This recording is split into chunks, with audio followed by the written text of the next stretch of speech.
At exactly 2:33 a.m., the baby monitor in Sarah and Michael Lewis's nursery came alive with a crackling sound.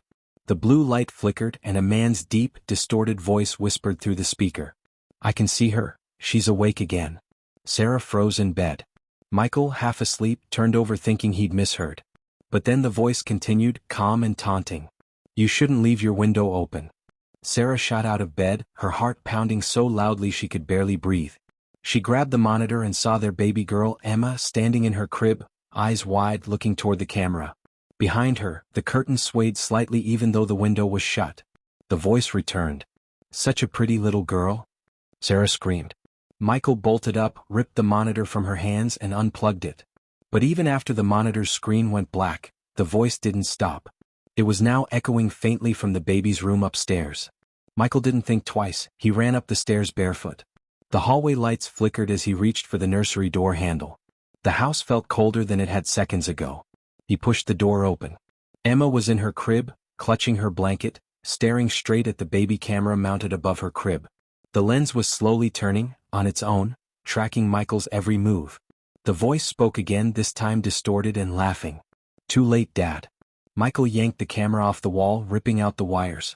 Silence. He looked down at Emma, trembling, whispering, "You're safe, baby. You're safe." But when he turned to the monitor again, it blinked once. Recording resumed, and the same chilling voice said, almost as if mocking him, "You shouldn't have unplugged me." Then came a high-pitched shriek through the device, loud enough to make Michael drop it to the floor. The lights flickered again, and this time the sound of footsteps echoed from the downstairs living room. He grabbed Emma and ran toward the staircase, shouting for Sarah to call the police. But as he reached the top step, the smart TV downstairs turned on by itself, showing the same baby monitor feed, except this time, it wasn't the nursery. It was a live video of their own bedroom from a different angle. Sarah's voice broke. "Michael, how is it showing our room? That's not possible." Before he could answer, the TV flickered again, this time showing a man's shadow standing right behind the baby crib, even though Michael was holding Emma in his arms. The TV glitched. The shadow moved closer to the camera.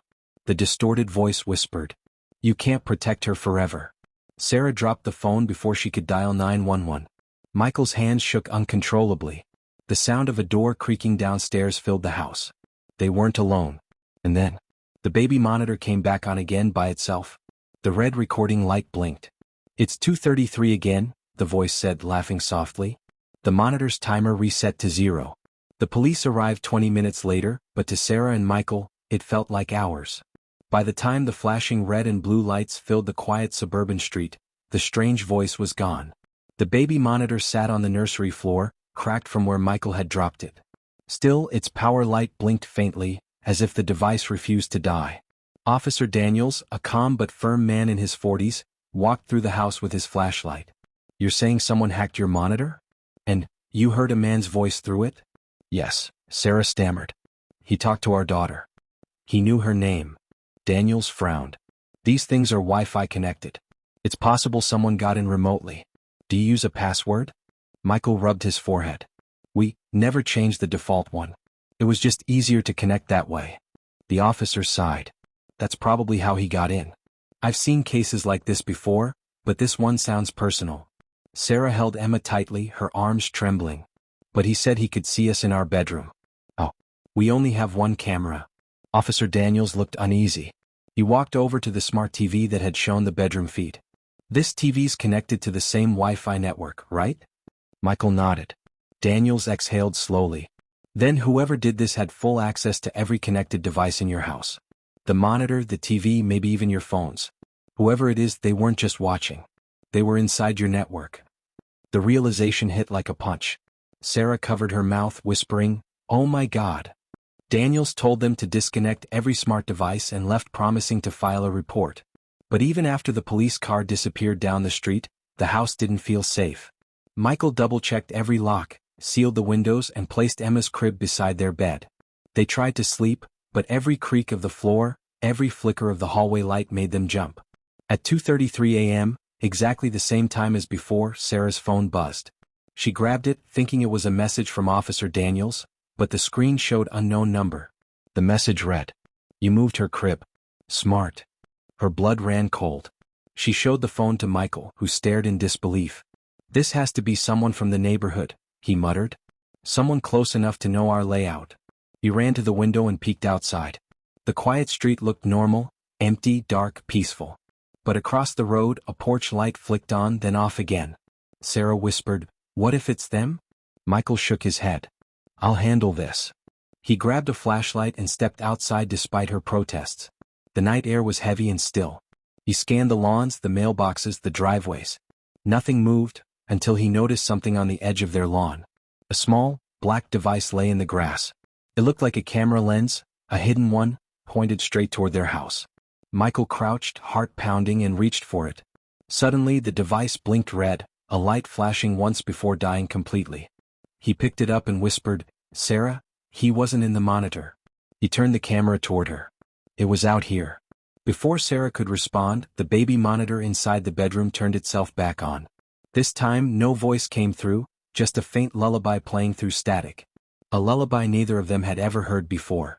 The haunting lullaby echoed through the bedroom, its soft, warped melody sending shivers down Sarah's spine. It wasn't the kind of gentle tune that soothed a child. It was off-key, distorted, almost human, like someone humming into the microphone from the other end. Michael rushed back inside, clutching the small black device he'd found on the lawn. "He's been watching us from outside, Sarah. This thing, it's a wireless camera. Someone planted it facing the nursery window." Sarah clutched Emma tighter, tears filling her eyes. "But why us? We don't even know anyone who'd do this." Before Michael could answer, his phone buzzed. Another text from the same unknown number appeared. "You shouldn't have touched my camera." At that exact moment, the baby monitor light flickered again, on its own, even though it wasn't plugged in. The faint lullaby grew louder, as if the person on the other end wanted them to know he was still there. Michael yanked the batteries out and threw the monitor across the room, but the humming didn't stop. It was coming from the house speakers now, the ones built into their smart system. Every device was syncing, spreading the same eerie tune through every room. Sarah screamed. "Michael, turn it off." He ran to the router and pulled out every cable, shutting down the entire network. The music stopped. For the first time in what felt like hours, the house went silent. They stood frozen. The only sound was Emma's faint breathing against Sarah's shoulder. Then, a knock. 3 slow, deliberate knocks at the front door. Michael crept toward the door, every muscle tense. He peered through the peephole. No one was there. Just the porch light flickering on and off. He opened the door cautiously, flashlight in one hand.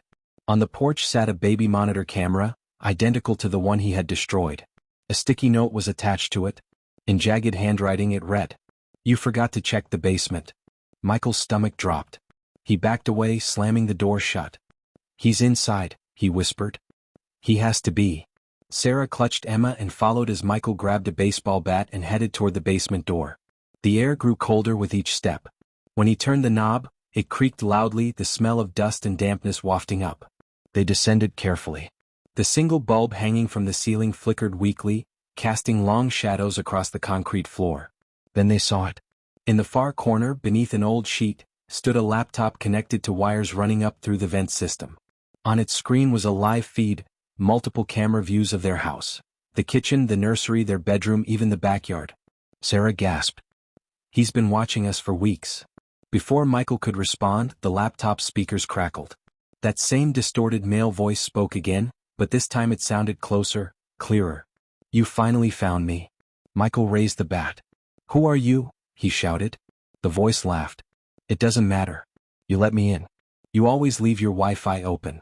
The basement light flickered once, twice, then went completely dark. A loud noise echoed from upstairs. Emma started crying in Sarah's arms. Michael turned toward the sound, yelling, "Sarah, go! Get Emma out!" She sprinted up the stairs, clutching the baby, but before she reached the top, the house lights turned on, all at once. Every screen in the house, phones, TVs, even the microwave display, lit up with one single message. Connected, 2:33 a.m. Then just as suddenly, everything went black again. When Officer Daniels returned the next morning, the front door was wide open, the Wi-Fi router smashed, and the baby monitor camera blinking quietly on the living room floor, its screen showing the time, 2:33 a.m., frozen in place. Sarah, Michael, and Emma were gone. No signs of struggle. No fingerprints. Only one chilling audio file recovered from the baby monitor's memory card. A man's whisper. she's still awake.